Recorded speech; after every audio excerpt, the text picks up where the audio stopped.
AI గురించి ముందు మాట్లాడారు. గవర్నమెంట్ ఆఫ్ ఇండియా యూనియన్ బడ్జెట్‌లో ఏఐ సెంటర్స్ గురించి ప్రతిపాదించినట్టుంది కదా! అందులో ఏదైనా ఏపీకి తీసుకొచ్చే అవకాశం ఉందా? చాలా ట్రిక్ క్వశ్చన్ అడుగుతున్నావు. గౌరవ ముఖ్యమంత్రి గారే లెటర్ రాశారు.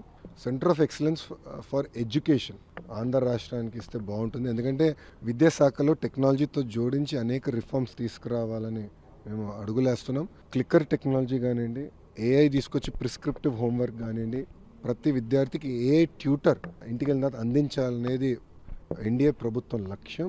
అది భారతదేశంలో ఇప్పటికీ ఏ రాష్ట్రంలో అది జరగలేదు. తొలి రాష్ట్రం ఆంధ్ర రాష్ట్రంగా ఉండాలనేది మా లక్ష్యం. దాంట్లో భాగంగా ఈ సెంటర్ ఆఫ్ ఎక్సలెన్స్ మాకు ఇవ్వాలని మేము గౌరవ మంత్రి గారిని కోరటం జరిగింది.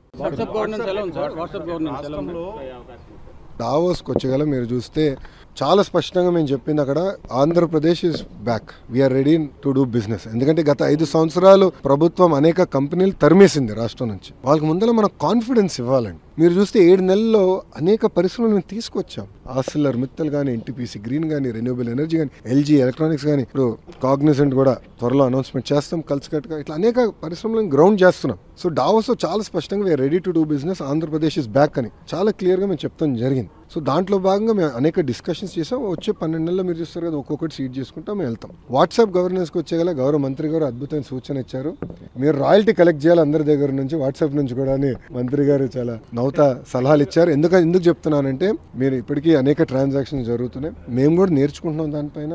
ఎక్కడైతే ట్రాన్సాక్షన్స్ ఫెయిల్ అవుతున్నాయో, ఎందుకు అయినాయి, ఎక్కడ డేటాలో గ్యాప్ ఉందనేది మేము పరిశీలిస్తున్నాం. ఆ డేటా లేక్ని పకడ్బందీగా చేస్తే రియల్ టైమ్ సర్వీసెస్ అందించడానికి అవకాశం ఉంటుంది. గౌరవ మంత్రి గారు కూడా కేవలం వాట్సాపే కాదు, ఇతర ప్లాట్ఫామ్స్ పైన కూడా ఇవన్నీ తీసుకురండి. అంతేకాకుండా కేంద్ర ప్రభుత్వం డిజి లాకర్ అని పెట్టింది. డిజి లాకర్కి అన్ని సర్టిఫికేట్స్ మీరు అప్లోడ్ చేస్తే బాగుంటుందని మంత్రి గారు సూచించారు. మేము ఇమీడియట్గా అక్కడ ఒప్పుకున్నాను. త్వరలో ఎంఓయూ కూడా చేస్తాం. We will be the first state to pump all certificates, citizens certificates to DigiLocker also. Please sir, state కాంబినేషన్లో పార్ట్నర్షిప్లో మేజర్ ప్రాజెక్ట్స్ ఏం రాబోతున్నాయి? రైల్వేను ఏపీ గవర్నమెంట్.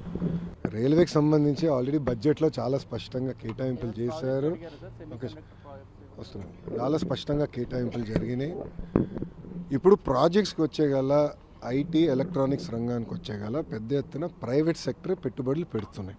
అవన్నీ ఆంధ్ర రాష్ట్రానికి తీసుకురావాలంటే ఎలాంటి వాతావరణం ఏర్పాటు చేయాలి, అదేవిధంగా కేంద్ర ప్రభుత్వంలో కొన్ని చట్టాలని సవరణ చేయాలని నేను కోరాను. ఇప్పుడు డేటా సిటీ వచ్చేగల ప్రపంచవ్యాప్తంగా ప్రతి సంవత్సరం $300 బిలియన్ ఇన్వెస్ట్ చేస్తున్నారు ఈ సెక్టర్లో.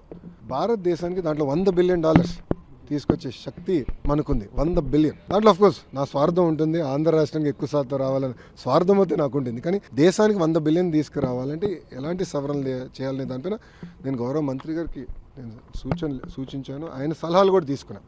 నేను అడిగిన దానిపైన చాలా ఓపెన్గా అందరు మంత్రులు కూడా ఉన్నప్పుడు చాలా మంచిగా డిబేట్ చేసాం. ఏం చేస్తే బాగుంటుందని కూడా ఆయన కూడా సలహాలు ఇచ్చారు. తిరిగి వెళ్ళిన తర్వాత కొన్ని కంకరెంట్ సబ్జెక్ట్స్లో కొన్ని మార్పులు చేర్పులు, స్పీడ్ ఆఫ్ డూయింగ్ బిజినెస్ చేసేదానికి ఆయన కూడా సలహాలు ఇస్తాం జరిగింది. ఓర్వకల్లో జపాన్ సెమీకండక్టర్ యూనిట్ పెడతారు అని ఒక వార్తలు వచ్చేసారి నాకన్నా ఫాస్ట్గా మీకే వస్తున్నాయి. అన్ని విషయాలు మేము డిస్కస్ చేస్తున్నాం. ఎందుకంటే మీరు చూస్తే ఆంధ్ర రాష్ట్రంలో చాలా స్పష్టంగా ఒకే రాజధాని కానీ అభివృద్ధి వికేంద్రీకరణ అనేది ఎన్డీఏ ప్రభుత్వం నినాదం. దాంట్లో భాగంగా గతంలోనే మేము వికేంద్రీకరణ ఎట్లా చేయాలని చేసి చూపించాం. ఈరోజు మీరు చూస్తే కియా మోటార్స్ ఎక్కడికి వచ్చింది? అనంతపూర్కి వచ్చింది. ఎలక్ట్రానిక్స్ మ్యానుఫ్యాక్చరింగ్ ఎక్కడ వచ్చింది? చిత్తూరుకు వచ్చింది.